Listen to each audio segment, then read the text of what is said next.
Hello Virgo, welcome to the Plaid Sheep Oracle. For this round of readings, I've been pulling a card from the Urban Crow Oracle as a basis for the reading. And your card is Illusion. But I think that there's more to it than that. It's really about what you see in the mirror. How do you see yourself, Virgo?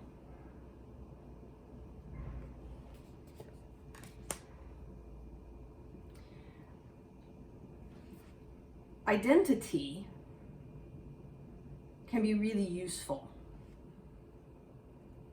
We can use that to help us accomplish different things. Like having, a big collection of hats that you wear. And identity is kind of like a skill, right? If maybe, there's something, going wrong, there's been some sort of accident, there's something, a sudden upheaval, then putting on the good in an emergency, good in a crisis hat can be useful. But you don't want to walk around in your good in a crisis hat necessarily. Right? You want to wear identity lightly. Have it be, to be more like a skill than something that is a part of yourself.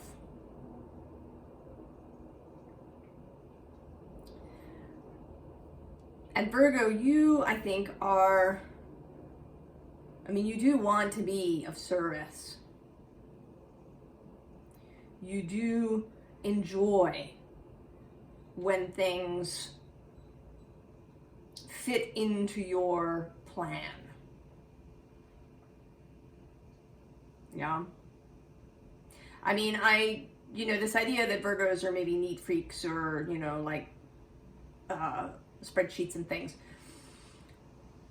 I have certainly known a number of Virgos who, you might even describe as messy. But they were really particular about their own thing. One Virgo who, wasn't very, wasn't especially tidy, wasn't very detail oriented in, some aspects of her job. But when it came to her art, what she did for, herself, for her heart, she was very particular about that. So you have that particularity, that discernment, and the intellectual rigor of Mercury. And these are all really useful things and useful skills. But they are not the sum totality of you, Virgo. It isn't the sum totality of Virgo, and you've got this whole other chart. Right? Even if you've got a Virgo stellium, you have other energies happening. All of the signs are present for you.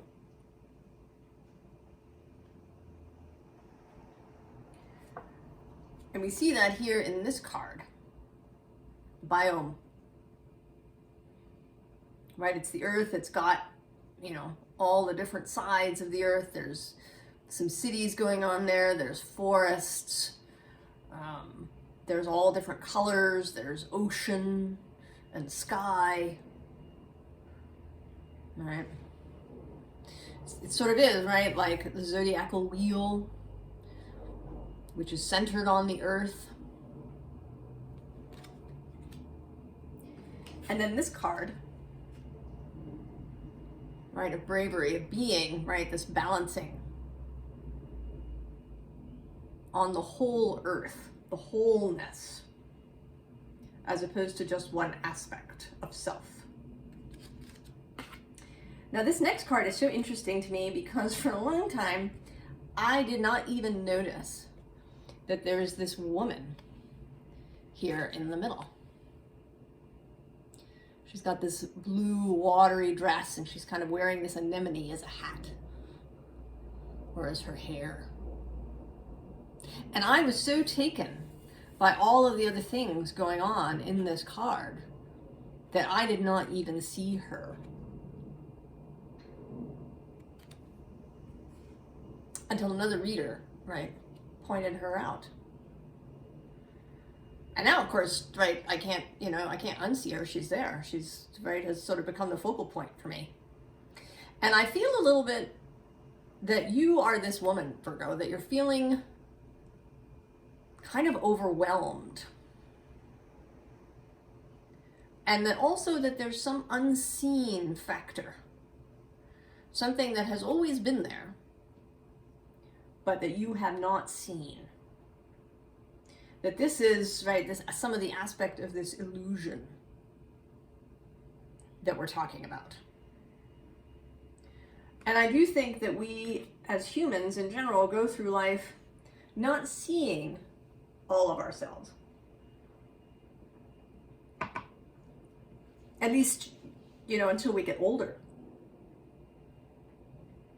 That we kind of get given an identity when we're little, right? We're the tropes, right? The smart one, the pretty one, the strong one, the athletic one, the organized one, the one that's good in school,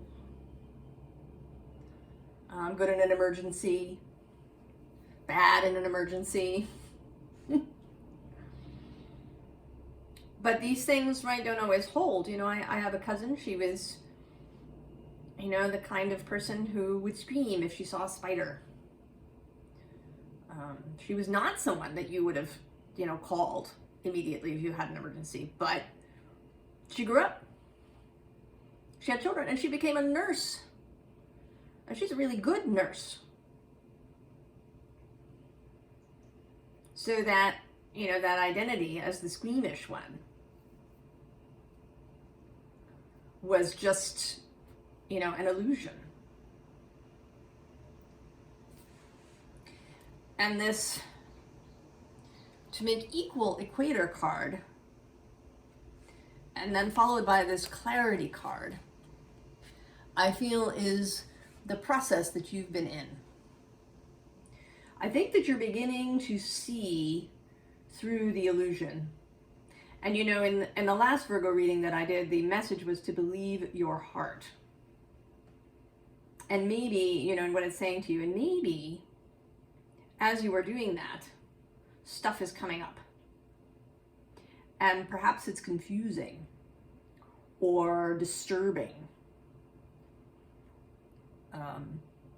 The card under the crow deck, I take the top card, is upheaval.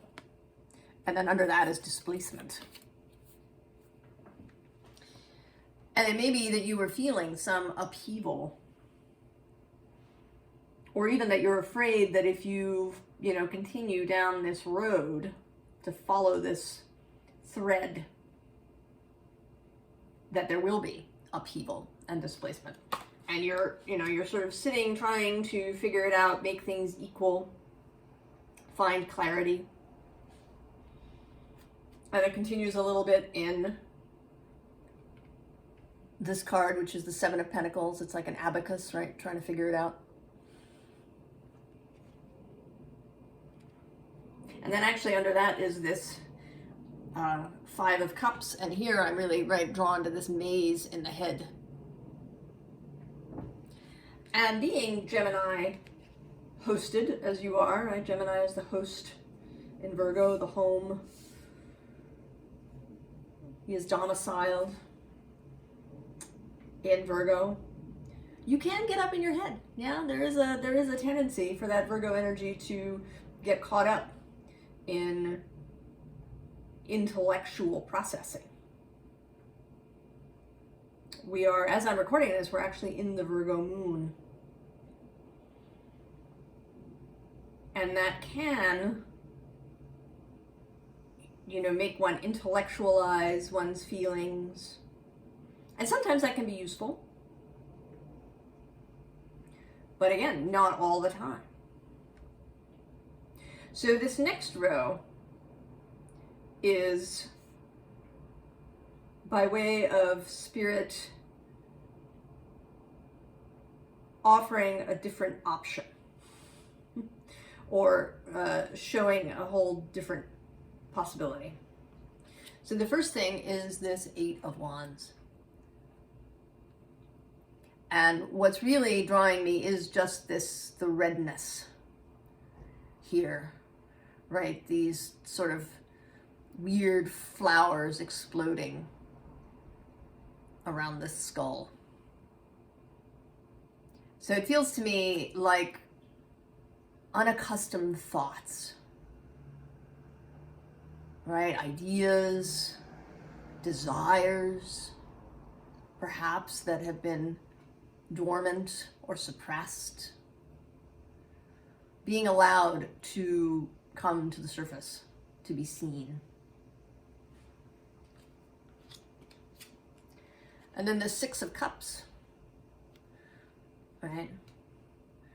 She's dancing. I don't really feel kind of nostalgia from this card, but just sort of playfulness.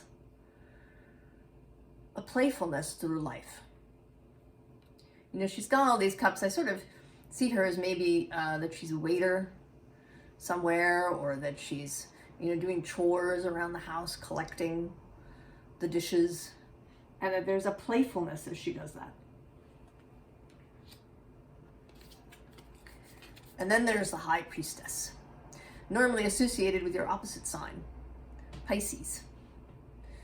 But if you've been here for a little bit, you know that I'm all about the synergy between opposing signs and how they complement each other, and how they can really work together to create something more than the sum of their parts. And you have a priestess aspect too, Virgo. Vesta, the Vestal Virgins, the priestesses who kept the sacred flame of Rome alight.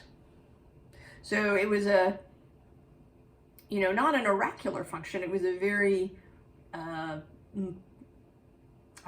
mundane function, right? In a way, it's, keeping the hearth alive, right? This is a home, earthly task, as opposed to this sort of Piscean, Pythia energy across the way. But both are needed, right? Though you need, right, to keep the home together. There does need to be, food in the refrigerator, and clean clothes to wear, and these kind of very Virgo daily, keep the body well. All of this is in service, not just to the daily life, but to the ability to hear the voice of Spirit, right? The High Priestess, right? That's the Oracle. She's, she needs to eat and drink and sleep. She's a human being. So these two things come together, right? I feel like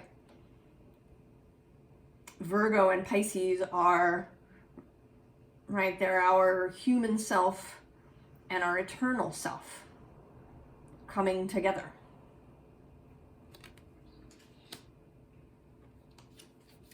And then there's this 3 of Cups, and there's a heart right here on the table between them.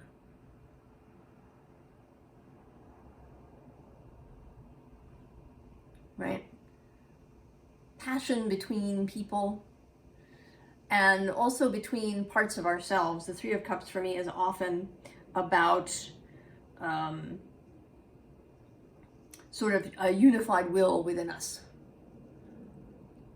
Right? Taking into account all the different emotions that we might have going on and bringing them together into a unified course of action, into a unified goal for ourselves. A unified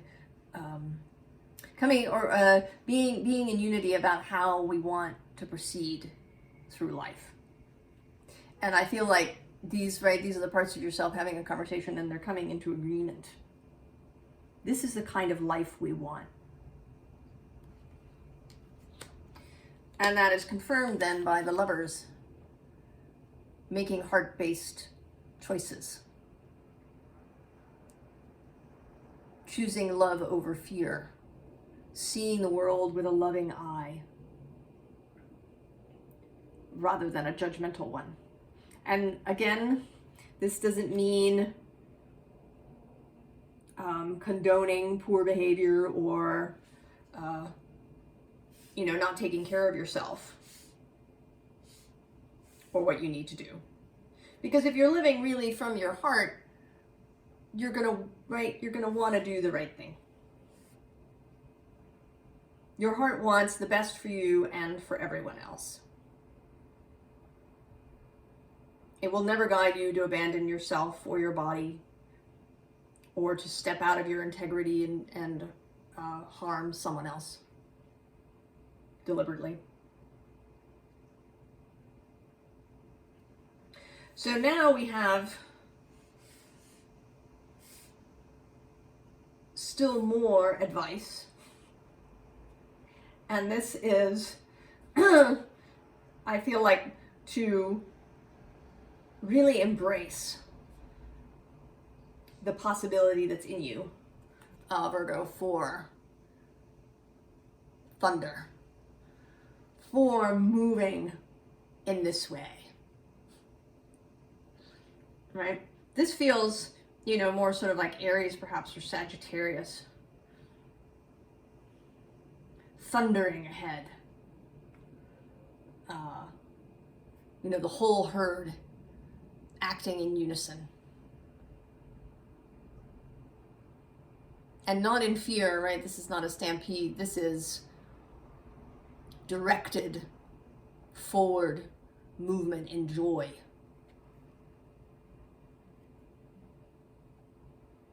And enjoying the possibility, right, of this thunderous experience. And that's not to say that you have to live in this all the time, but that this might be a moment, Virgo, to allow your inner thunder out.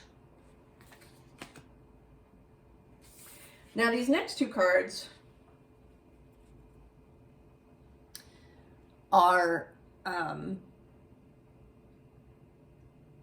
right, sort of the internal self. And I don't always see the sorcerer, he's kind of, right, the idea of black magic, and there's this sort of dark and light imagery here. But he's got a rainbow happening behind him. I always see him just as, perhaps what we think of as our shadow. That has within it great gifts. That has, it isn't just black, right? Black is all colors too. In a painting, earthly framework, right? In paint, black is all colors. And in light, white is all colors. So both have a rainbow, right? There's the mundane, earthly existence that may contain things that we don't always like about ourselves, ways that life has rubbed up against us, but also great gifts that are hidden there, and our earthly skills, especially, right, for you, Virgo, you've got a lot of earthly skills. And then there's this wider self that's connected to the heart, connected to the crown chakra.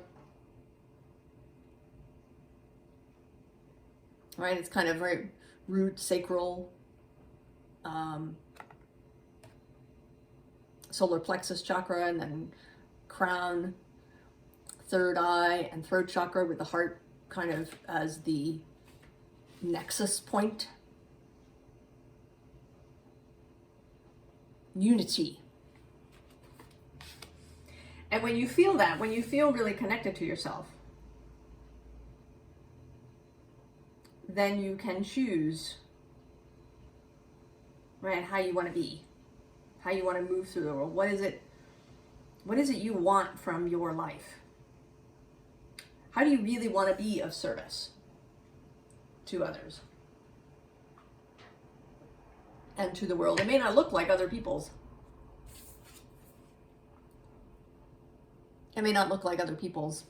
And this wild woman, right, it doesn't, she doesn't have to be wild in the sense that she, goes off and does, apparently crazy things and, lives in the middle of the woods, right? This is doing what feels good to you, even if other people don't understand it. Even if some earlier version of yourself doesn't understand it. If that overlay, if that identity, perhaps as Virgo that you've been carrying around, doesn't understand. That's not really you, right? That's just an overlay. A suit, a hat that you've been wearing.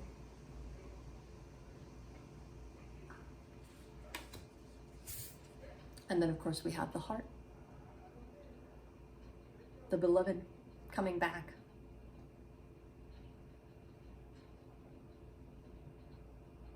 Wanting you to believe in yourself, to trust yourself, to let go of anything that's constricting or limiting, to release any illusions about yourself as deeply flawed or broken or unable to change.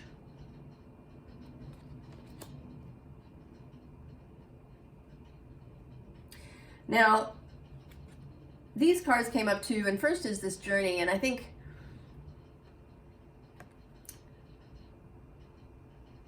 there's a little bit of caution in this wolf, but he's ready to move, right? It's like he's just assessing before he begins his run.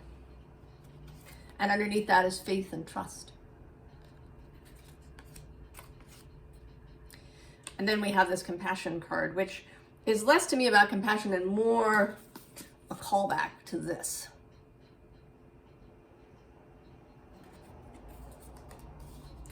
A call to really look at yourself. What illusions are you carrying around about yourself? And when you've, really had a good look and seen where you've been restricting yourself, then we get this living potential crow in motion.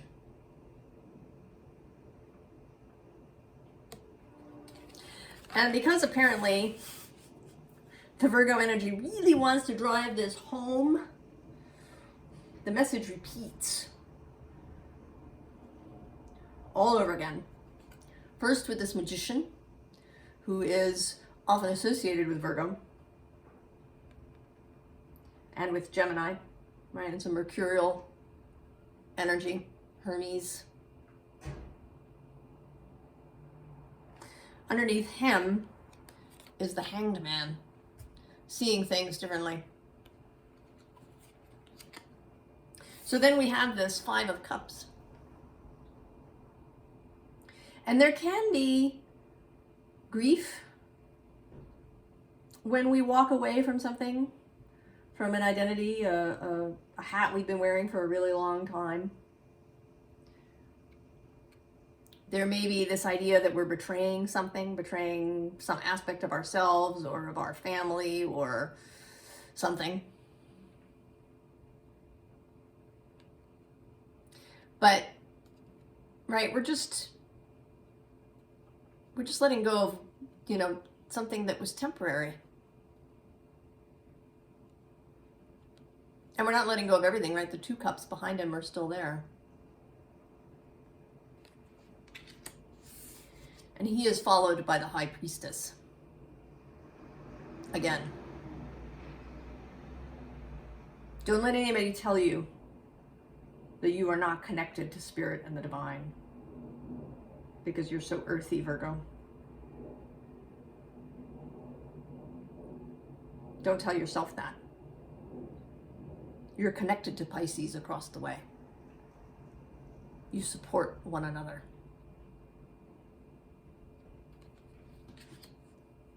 And then we have this Three of Cups. And there's actually sort of three in a row that go together. There's the Three of Cups as this united will. The Seven of Swords as, you know, sort of mental, you know, things we do in our minds that can mess with us. Right? Lies we tell ourselves, illusions about ourselves, ways that we overthink. Right? Immediately after this is the Eight of Swords. Right? It's like we've got these 7 swords and we get one more and then we're trapped in our own thoughts. And the Star on the other side. So this mental stuff is also part of the illusion.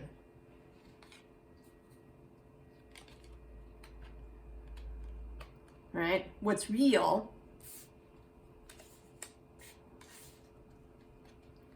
right? Magician, Priestess, Three of Cups, and Star. Skill, connection, unified will, and what it is that we want, how we want to live our lives.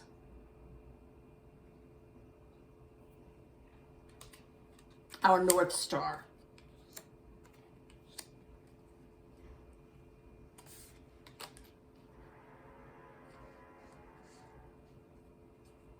So Virgo, I feel like perhaps this whole process has been really uncomfortable for you, and that you're being given encouragement by the All That Is and by your own wider self to keep going,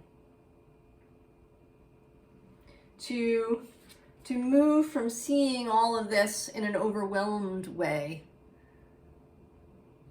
where you're, feel like you're drowning, to this as an ecstatic moment.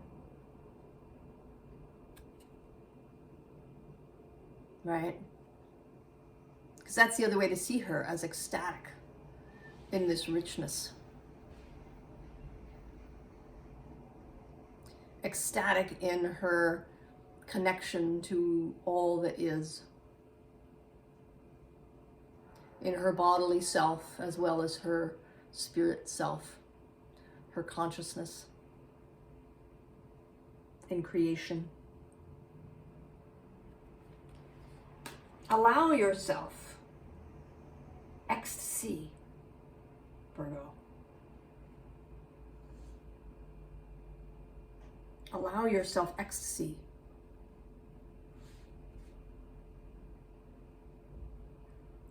I wish you all the very best, Virgo, on this journey that you're on. We'll see what happens in the next reading, and where the next stop is, perhaps, in your journey. I'll see you next time. So long, Virgo.